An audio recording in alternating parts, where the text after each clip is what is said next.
জুলাই পদযাত্রা নিয়ে জাতীয় নাগরিক পার্টি এখন কুষ্টিয়ায়। কর্মসূচির অষ্টম দিনে বুয়েট শিক্ষার্থী আবরার ফাহাদের কবর জিয়ারত করবেন দলের নেতারা।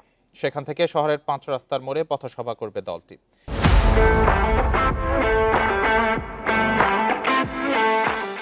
সভায় বক্তব্য রাখবেন দলের আহ্বায়ক নাহিদ ইসলাম সহ কেন্দ্রীয় নেতারা। পরে পদযাত্রা নিয়ে মেহেরপুরে যাবেন এনসিপি নেতাকর্মীরা। জুলাই অভ্যুত্থানের বর্ষপূর্তিতে সোমবার নাটোর, সিরাজগঞ্জ ও পাবনায় পদযাত্রা করে দলটি।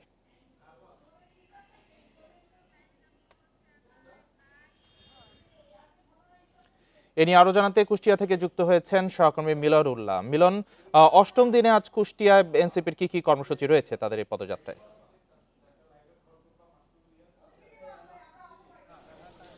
হ্যাঁ, আসলে যেমনটি বলছিলেন, অষ্টম দিনের এই জুলাই পদযাত্রার যে কর্মসূচি, এই কর্মসূচির কিন্তু শুরুটা হবে এই যে প্রকৌশলী বিশ্ববিদ্যালয়ের ছাত্র আবরার ফাহাদ, শহীদ আবরার ফাহাদ, যিনি ছাত্রলীগের নির্মম নির্যাতনের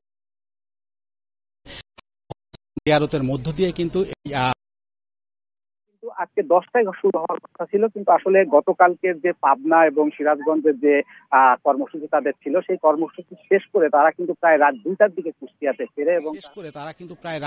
দিকে কুষ্টিয়াতে ফেরে এবং তারা তাদের রাত্রের খাওয়া দাওয়া সেরে কিন্তু তারা হোটেলে উঠতে তাদের প্রায় রাত 4টা বেজে যায়। যার কারণেই কিন্তু আসলে এই কর্মসূচির আজকের যে শুরুটা এটা একটু ডিলে হচ্ছে বলে আমাদেরকে জানিয়েছেন। আমি আপনাকে একটু দেখানোর চেষ্টা করছি। আমি যেখানে দাঁড়িয়ে কথা বলছি, এটা কুষ্টিয়ার কুমারখালী উপজেলার রায়ডাঙ্গা, যেটি আসলে আবরার ফাহাদের যে কবরস্থান তার ঠিক পাশের থেকে আসলে এখানে আবরার ফাহাদের যারা আত্মীয় স্বজন, মা বাবা, তারা এখানে উপস্থিত আছেন এবং সেই সাথে কিন্তু এলাকাবাসী এখানে বিপুল পরিমাণে উপস্থিতি আমরা দেখা যাচ্ছে। আরেকটি বিষয় সেটি হলো যে এখানকার আইন শৃঙ্খলা পরিস্থিতি কিন্তু নিয়ন্ত্রণে রাখতে কিন্তু এখানে বিপুল পরিমাণে পুলিশ মোতায়েন করা হয়েছে এবং আমরা সকাল থেকেই দেখেছি যে এখানে কিন্তু স্থানীয়দের যারা আছে তারা কিন্তু এখানে ভিড় জমাচ্ছে। আর পুরা যে কর্মসূচি, সেই পুরো কর্মসূচির ভিতরে এখান থেকে কবর জিয়ারতের পরেই কিন্তু তারা কুষ্টিয়া আর কুমারখালীর যে আলাউদ্দিননগর, সেখানে একটি পথসভা করবে। তারপরে কুষ্টিয়ার বড় বাজার হয়ে তারা কুষ্টিয়ার 5 রাস্তার মোড়ে মূল যে পথসভা, সেই পথসভায় কিন্তু তারা অংশ নেবে।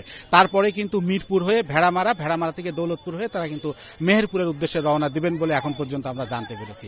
তো জুলাইয়ের যে পদযাত্রা, এই পদযাত্রার কর্মসূচি নিয়ে এই ছিল আমার কাছে কুষ্টিয়া থেকে সর্বশেষ সংবাদ। কুষ্টিয়া এনসিপির পদযাত্রা নিয়ে জানাচ্ছিলেন সহকর্মী মিলন উল্লাহ।